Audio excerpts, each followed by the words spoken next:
¿Por qué el cese del exfiscal de la FEPADE tiene en vilo al Senado de la República? El voto de los senadores, según usted, debe ser público y en tablero electrónico o privado y en cédula. Esto es Desde la Trinchera. Comenzamos.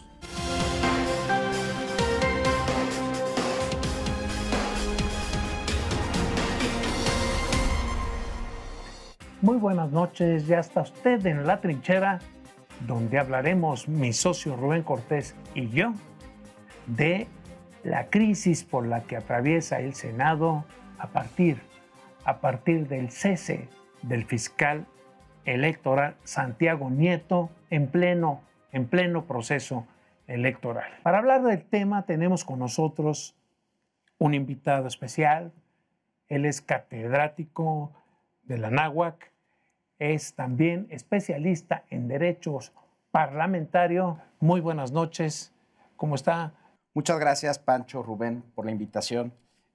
Para mí es un gusto estar aquí en su programa. Y bueno, mucho se ha especulado acerca de los incentivos políticos de la remoción del fiscal.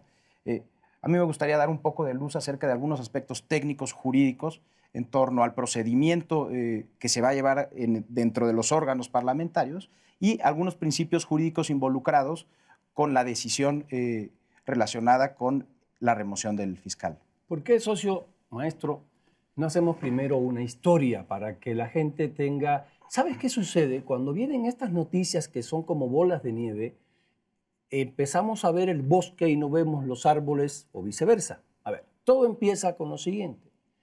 El 16 de agosto, el fiscal Nieto recibe una carta que se puede consultar, está ahí publicada, y un currículum de parte de Emilio Lozoya, preguntándole si está imputado por algo que él está dispuesto a declarar. Y le manda un currículum diciéndole, yo soy fulano de tal, estudié en tal lugar, un currículum vitae como muchísima gente que nos está viendo manda a diario para pedir trabajo. Eso se puede consultar. 16 de agosto. Pasa el tiempo, pasa agosto, pasa septiembre, pasa octubre y el día 10 del corriente de octubre, el fiscal Nieto sale de un evento jurídico, como el que va todos los días, me imagino, y dice que ha recibido una carta amenazadora de parte de un funcionario, de un exfuncionario al que está investigando, y que eso no le gusta, que él lo siente como una amenaza. Esa información solamente merece unas líneas en la página web de un diario. Día 10. No pasa nada. 10 días después, esa nota se publica de 8 columnas en un diario y estalla el caso. A ver, el fiscal Nieto se guardó lo de la famosa carta amenaza 2 meses. El periódico o la declaración esa se guarda y se publica 10 días después. Hay una historia aquí. Esa es la historia de este asunto. O sea, para que no parezca que salió de la nada, ¿no? Hay toda una manipulación, toda una historia enhebrada. Acaba de decir el fiscal en un programa hoy en la mañana que él nunca dijo eso de que lo presionó nadie. Pero bueno, quería hacer la historia porque por algún lugar le entra el hualcoco, ¿no? Ahora ya, la palabra.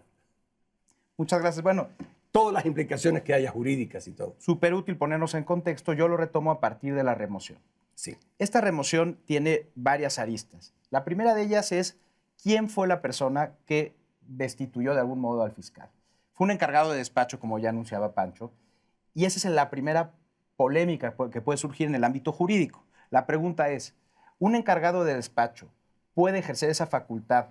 En el debate público ha habido varias interpretaciones, ¿no? Parece que la mayoría de los académicos coinciden en que no tendría esas facultades el encargado de despacho. Yo tengo mis dudas. A ver, si bien el artículo 137 del reglamento de la Ley Orgánica de la Procuraduría General de la República dispone que quien se haga cargo del despacho ante la ausencia del procurador llevará a cabo el despacho y la conclusión de los asuntos en turno y no dice nada, digamos, hay una especie de ambigüedad o de laguna jurídica al respecto, me parece que la lectura de ese artículo no puede hacerse de manera literal, ¿no? Platicábamos antes de empezar este programa que qué pasaría, ¿no?, en un supuesto hipotético en el que se agarrara con las manos en la masa a un fiscal, porque puede ser removido el fiscal en contra de delitos electorales, pero también el fiscal que en su momento se designe para el combate a la corrupción. Imaginemos un supuesto en el que este fiscal de combate a la corrupción es agarrado con las manos en la masa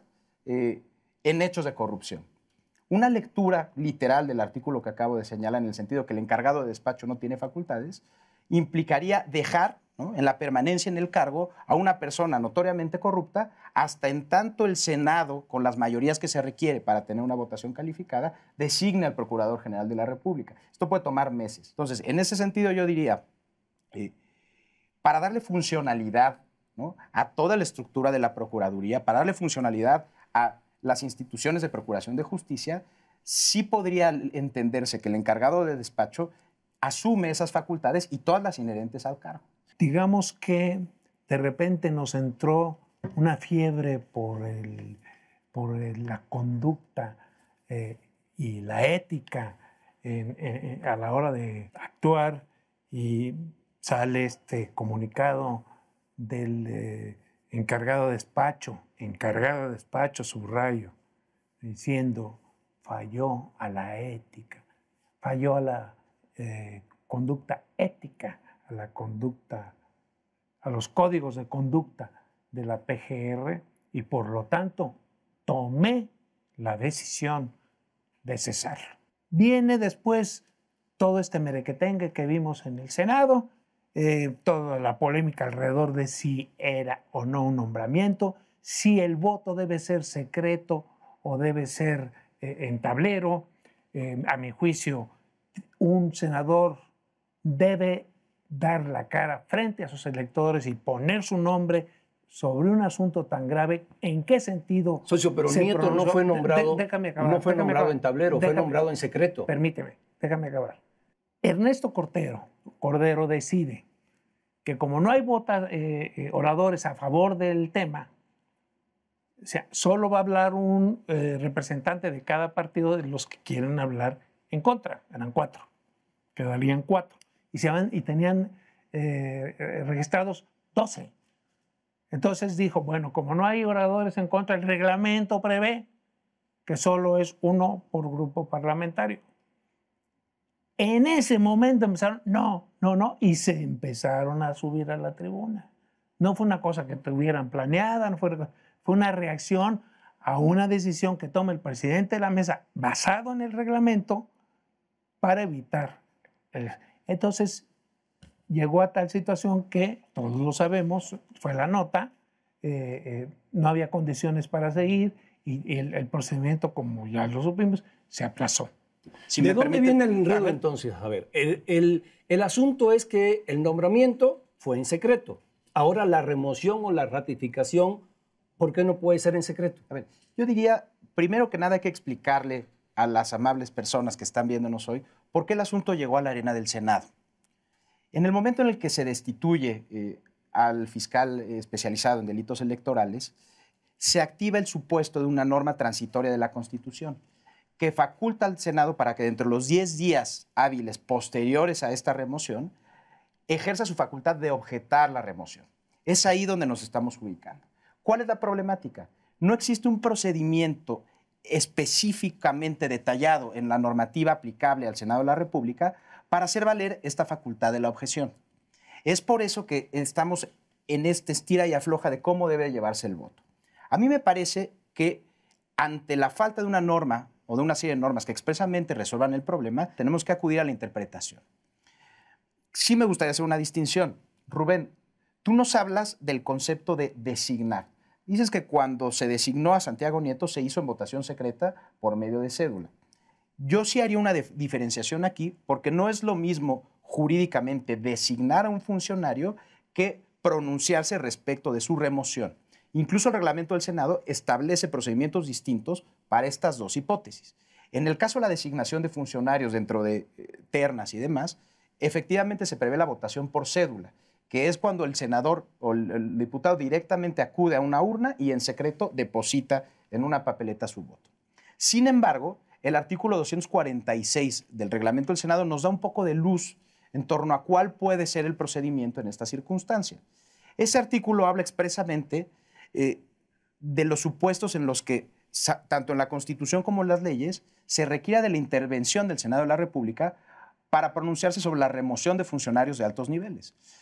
Estos funcionarios, de acuerdo con el propio reglamento, pueden ser integrantes de la Junta de Gobierno del INEGI, de la Junta de Gobierno del Banco de México o incluso el Procurador General de la República. Este tema me parece importante. ¿Por qué? Porque el propio artículo establece que para el caso de remoción habrá que estarse al procedimiento que establece el reglamento. Y el procedimiento que establece ese reglamento habla de votación nominal. Jurídicamente las formas son sumamente importantes, sobre todo cuando lo que está en juego es la autonomía de la FEPADE. Las formas de fiscal también son importantes. Se guarda una carta importantísima 2 meses. Totalmente la saca cuando le da la gana y después la publica cuando él le da la gana. ¿Cierto, Rubén? Pero hay una serie de leyes y de normas. No, si lo dejo hablar ustedes dos, me van aquí a... Oye, están contra mí los dos. Para nada. No sé, está con el fiscal. No, los dos están con el fiscal y yo digo que el fiscal es un político y el fiscal está jugando políticamente. Y ha medido los tiempos, midió los tiempos de la carta, midió los tiempos de la publicación. Es un político, trabajaba con el PRD. Al margen de esa especulación de filias y fobias y demás, en términos generales el fiscal, a mi parecer, ha demostrado independencia en el cargo, ha demostrado...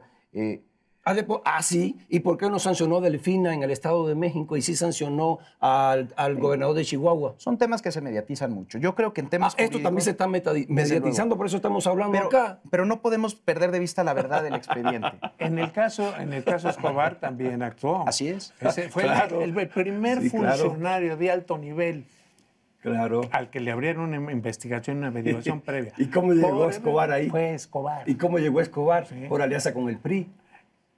Claro. El partido contrario, pues el partido contrario al que lo puso a él como fiscal. Sí. Bueno, pero regresando al punto de la forma, creo que rápido porque ya se nos acabó. Miren, hasta el letrero de adiós. Este es un tema muy importante. Por alguna razón se determinó que el Senado de la República sea quien designara a este fiscal electoral y no el propio Procurador General de la República.